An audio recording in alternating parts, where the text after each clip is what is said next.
打呼并不是不治之症，更非不可逆的宿命。谁都不希望睡觉前还要担心睡眠呼吸中止症的风险，更不愿枕边人天天忍受着如雷噪音难以入眠，进而影响夫妻关系。其实我们需要做的和防止其他肌肉老化的方法是一样的，就是锻炼相关肌肉与改善生活习惯。这是现代人都必须知道的知识。从此不打呼一书旨在探讨打鼾问题的根本原因，以及如何通过一系列确实可执行的方法，包含持续锻炼口腔和舌头肌肉，减缓相关肌肉的衰弱与老化，同时透过改善生活习惯，就可以减轻或消除打鼾的困扰。首先说明打鼾的原因。一、喉部和口腔肌肉的松弛。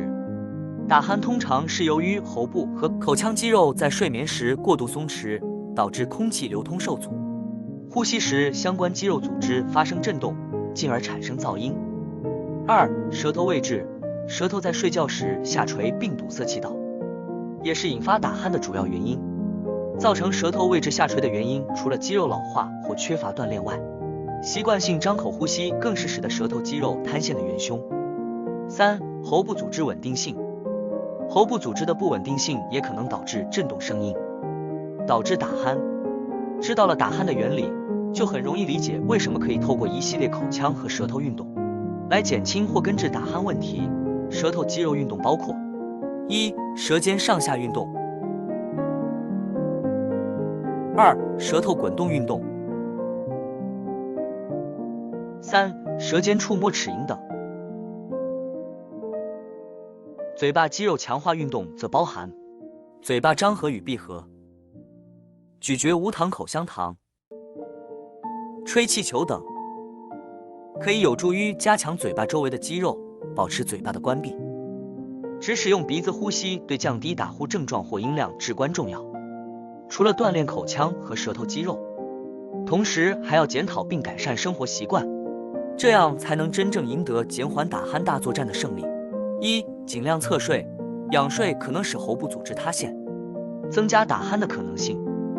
二、确保充足的睡眠，建立固定的睡眠时间，确保每晚充足的睡眠。不规律的睡眠时间会导致打鼾。三、减肥，过重的体重会导致脂肪在喉部和颈部积聚，限制空气流通，增加打鼾的风险。四、避免饮酒和安眠药，酒精和某些安眠药会造成喉部肌肉松弛，增加打鼾的可能性。五、戒烟，吸烟导致黏膜炎症，导致喉部组织肿胀，增加打鼾的机会。六、管理压力，长期压力和焦虑可能导致肌肉紧张，包括喉部肌肉。学习有效的压力管理技巧有助于减轻打鼾。七、改善饮食习惯，包含适量饮食，吃太饱会压迫横膈膜，导致呼吸不顺畅，视个人体质，尽量不要在晚上饮用含咖啡因的饮料。另外，乳糖不耐症者也要避免乳制品，避免引起黏膜炎症，导致打鼾。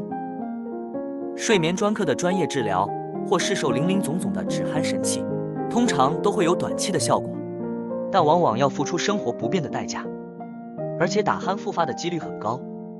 实际上，只要透过物理性锻炼，让口腔和舌头肌肉维持年轻时的弹性与强韧，打呼问题自然迎刃而解。只要持之以恒，按照本书的方法和建议，绝对可以减轻打鼾问题，提高睡眠品质并改善口腔健康。若您对此精简版书摘的内容有兴趣，本频道黑狗文选中有《从此不打呼》一书中关于止鼾大作战的更多细节，欢迎莅临并订阅本频道。大黑狗会更频繁地分享您所感兴趣的书中精华。谢谢您的收看。